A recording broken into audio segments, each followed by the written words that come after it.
Pour donner le meilleur d'elles-mêmes, les plantes ont besoin d'eau. Chez Terrena, nous travaillons depuis plusieurs années à l'amélioration de la gestion de l'eau, une ressource rare et précieuse. Aujourd'hui, on a plusieurs leviers qui nous permettent de gérer notre ressource au plus juste. La première, c'est déjà de maîtriser la quantité d'eau disponible, soit au travers de ce qui nous est mis à disposition, soit au travers du stockage. La deuxième chose consiste à mieux le maîtriser du point de vue des plantes, c'est-à-dire se servir également de tout ce qui va être assolement au niveau de l'exploitation pour arriver à adapter, on va dire, la quantité aux besoins des plantes. La sélection variétale nous aide également dans ce sens, dans la mesure où on a aujourd'hui des plantes qui en moyenne sont moins gourmandes d'eau qu'il y a quelques années. On peut arriver à avoir des potentiels de rendement très intéressants avec des variétés plus précoces par exemple. Pour l'utiliser au plus juste, aujourd'hui on a un certain nombre d'outils, notamment des outils de contrôle de l'eau dans le sol et de sa disponibilité vis-à-vis des racines de la plante. Et d'un autre côté, on essaye de gérer ça au mieux avec des systèmes qui sont encore plus proches, je dirais, en termes d'apport, c'est-à-dire qu'on va apporter en temps réel avec des systèmes goutte à goutte, par exemple, la quantité d'eau, on va dire presque à la journée près. Xavier et Sébastien Terrien cultivent du maïs dans le Maine-et-Loire. Ils expérimentent Aquatempo, un système d'irrigation par goutte à goutte de surface réutilisable depuis 2014.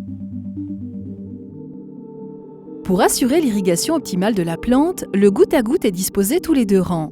La zone d'humidité s'étendant sur 70 cm autour du tuyau, les 2 rangs sont ainsi parfaitement alimentés en eau.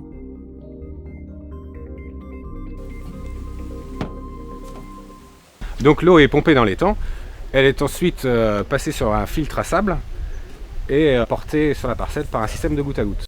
Avant d'arriver à la parcelle, l'eau peut être enrichie en engrais. Nous avons réalisé 3 apports sur la parcelle, à chaque fois 35 unités d'azote, au stade où le maïs en avait le plus besoin.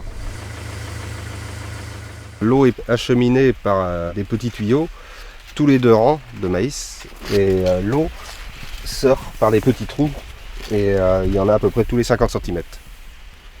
Pour comparer avec un arrosage à canon, on estime à 20% d'eau d'économiser, et un rendement supérieur à 15%.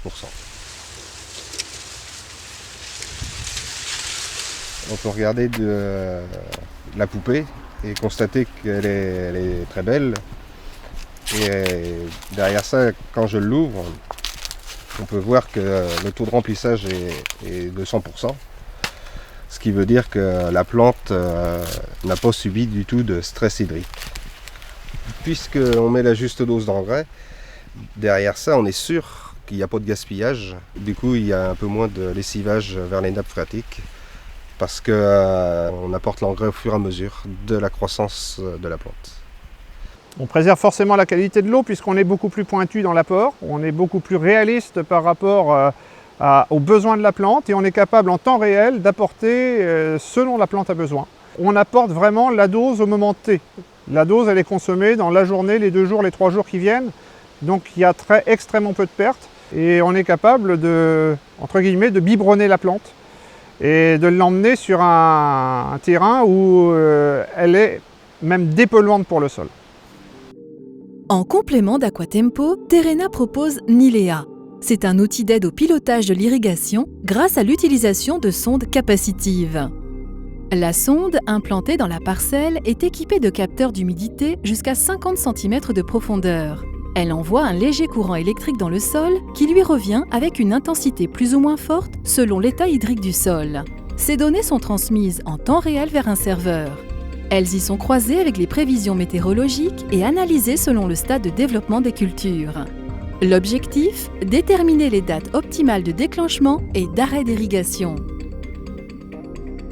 Donc avec des outils type Nilea, on connaît les profondeurs d'enracinement des plantes, on connaît la capacité du sol et on peut réagir en temps réel par rapport à la disponibilité de l'eau et aux besoins d'irrigation nécessaires à la plante. Tout ça conjugué bien sûr à la demande climatique et aux prévisions météo. En résumé, ces nouveaux outils de pilotage de l'irrigation permettent de gérer l'eau de façon plus efficace en économisant la ressource et en améliorant son efficience, d'éviter le gaspillage d'eau sur les bordures, de réduire les fertilisants azotés en les apportant au bon moment et au plus près des besoins de la plante, de diminuer les coûts par un système basse pression moins consommateur en énergie, d'augmenter les rendements agricoles et enfin de préserver la qualité de l'eau dans le milieu naturel.